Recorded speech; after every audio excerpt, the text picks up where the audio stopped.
Imekuwa ni siku yenye matukio mingi sana katika jiji la Nairobi, pale ambako tumeshuhudia waandamanaji wakijumuika katika eneo la CBD ili kuhakikisha kwamba familia ya Albert Ojwang inapewa haki. Ikumbuke kwamba Albert Ojwang ni mwalimu ambaye aliuliwa kikatili katika Central Police Station hapa jijini Nairobi, na wale ambao walimuua kwa sasa hivi bado wanafuatiliwa ili kuchukuliwa hatua. Lakini tena kwa bahati mbaya, kipindi maandamano hayo yanaendelea, unapata kwamba polisi pia vilevile wameweza kumuua jamaa mwingine kwa jina la Eli Joshua.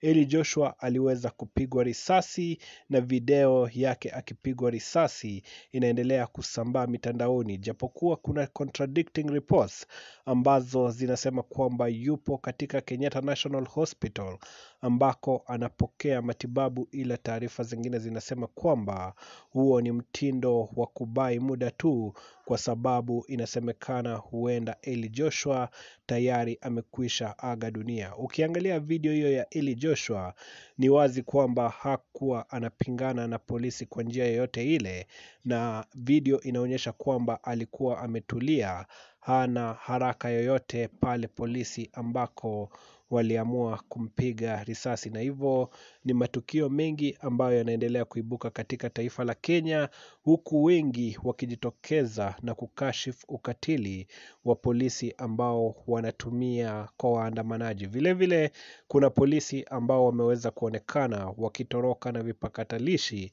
ambavyo wametoa katika baadhi ya maduka ambayo yalikuwa yameibwa, na ni swala la aibu sana, huku wengi wakijiuliza, je, polisi mbona wafikie katika hatua hii? Badala ya kuwalinda wananchi, hao ndio wanawanyanyasa hadi kuchukua vile vile bidhaa zao. Ni taarifa ambazo tunazidi kufuatilia, na bila shaka ujio wote utaupokea kwenye channel hii.